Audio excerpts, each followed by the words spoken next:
Yo guys, bit of a new video today. I've been recording this a few times because I feel like I'm fucking up my words. But bit of a new video. It's on Cache. Kind of sharing my thoughts on it. I've been playing it in comp. Kind of gives me a bit of nostalgia back when I used to play it. But then obviously there's new things with CS2, breaking smokes, dropping util. So I kind of want to go over my thoughts on it and a bit of theory around it, and hopefully you guys get some sort of value out of that and you learn something. Obviously this is my just like thoughts on it and my opinion. It could be different, could be, you know, there's going to be new things that are added. So don't put it as gospel, but this is just my opinion at the end of the day anyway. So hopefully this comes into the map pool after the major. I'm pretty excited about it. But yeah, so I wanted to kind of start off by just going over the general basic like theory of the map. And this is not just like how teams are playing. It's just more so like what to think about of why teams are doing certain things, and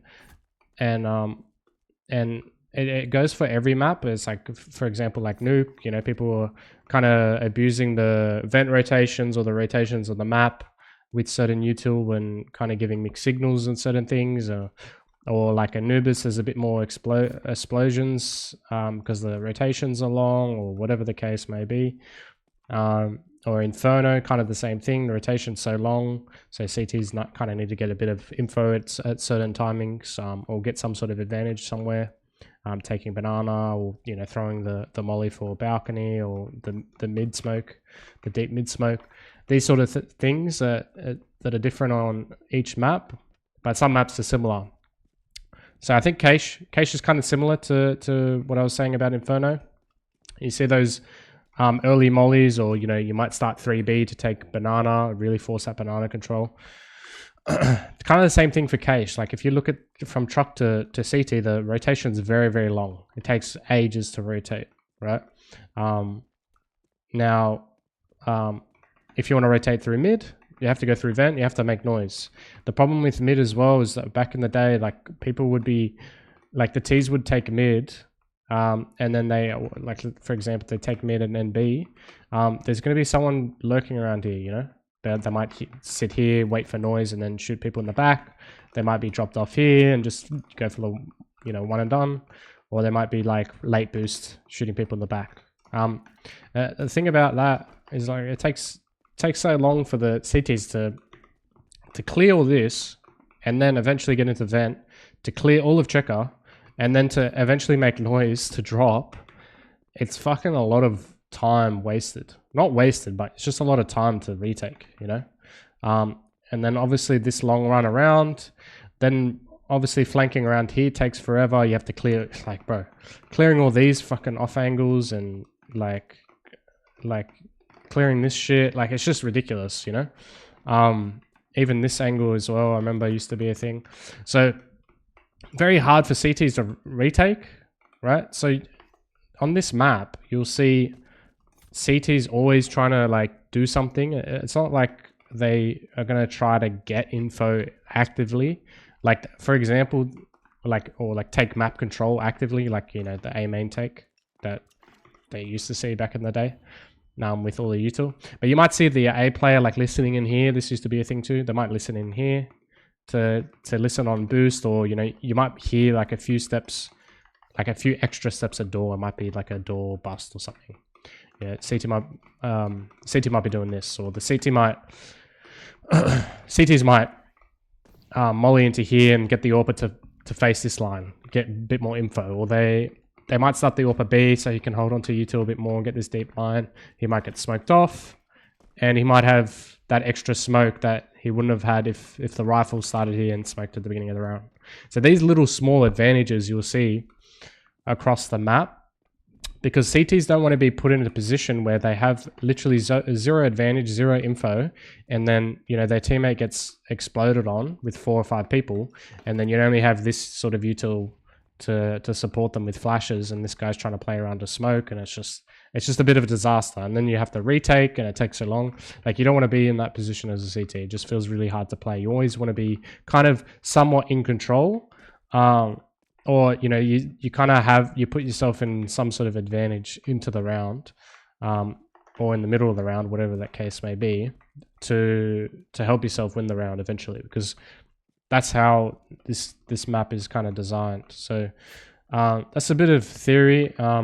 Some of the things that you'll see because of this is why I like to explain things like this, is because you'll get to see certain things and you'll see why people are doing it or why teams are doing it.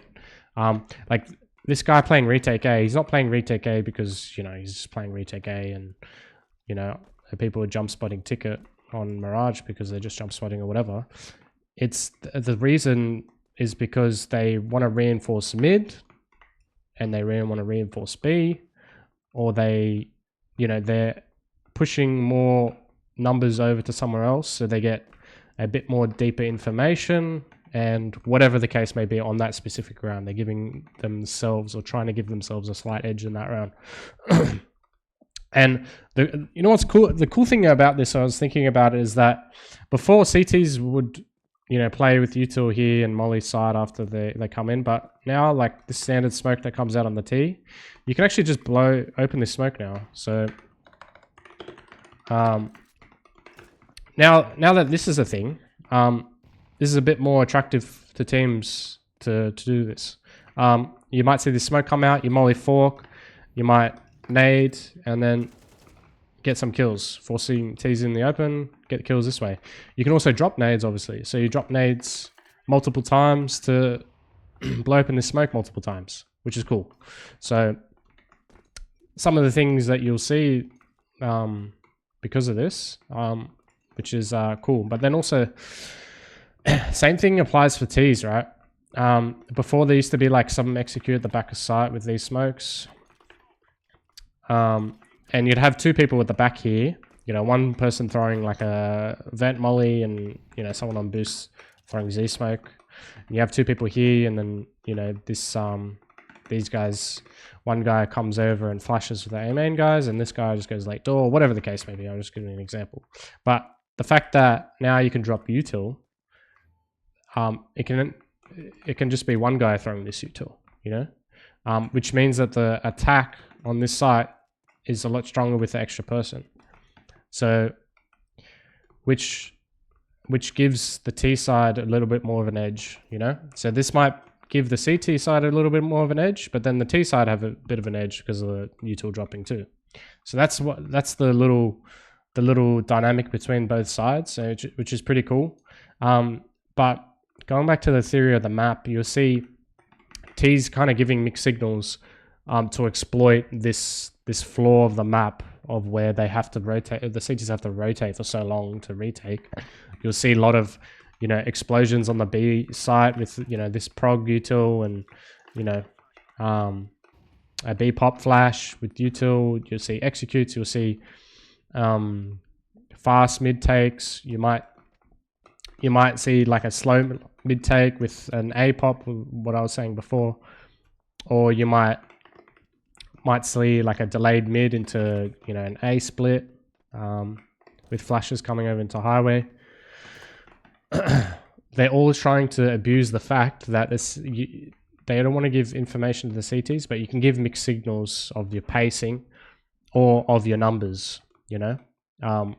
So yeah, something to think about when playing this map, and hopefully kind of get a bit of a better understanding of how the map's being played. And obviously I shared a little few things that might come into the games, at least at the early stages of Cache when it comes out into the map pool.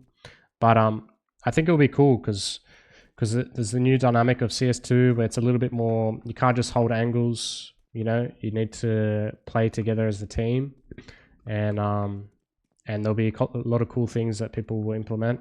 And another example I just think of now, like just Shroud boost, leaving this guy of Shroud, you know, to get two kills. Yeah, teams used to do that, and so they can, you know, rotate more people over. So that just came to my head now. But yeah, that's a bit of the dynamic between both sides, and why they're kind of doing these sort of things to either take map control or, you know, attack a site, and why CTs will be doing certain things to give themselves a little bit more of an advantage, so they don't put themselves too much in a situation of where they don't know what's happening. And I mean, like, going back to it again real quickly, is that like the CTs don't always have to be doing something, because then it makes it very obvious. But it can be slight things with util. You know, you can be util based, holding util, dropping util over to a certain thing. At least CTs have some sort of plan coming into the round. You know,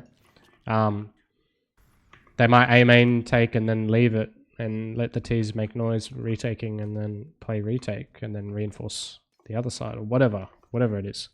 But yeah, hopefully, like, people don't understand, people don't make it out to the CTs always have to be doing something, but it's more just like they're doing little things to give themselves a bit more of an advantage. So yeah, hopefully that makes sense. I know the kind of the retaking thing might sound like pretty basic, but it's just the way the map is laid out, and that's why you'll see a lot of like explosions with, like, you know, executes and stuff for the T's, so they can cut off the rotations very easy and kind of isolate the site guys and then get into the site quickly. And so that's kind of like the overview of the map of how I see it. And yeah, so it'll be pretty cool to watch, and hopefully you guys got something out of this. And yeah, if you guys want to share some of your thoughts in the comments, let me know. Or if you have any questions, or you want me to elaborate on something, yeah, let me know. But yeah, that's a bit of my thoughts on Cache. Peace, guys.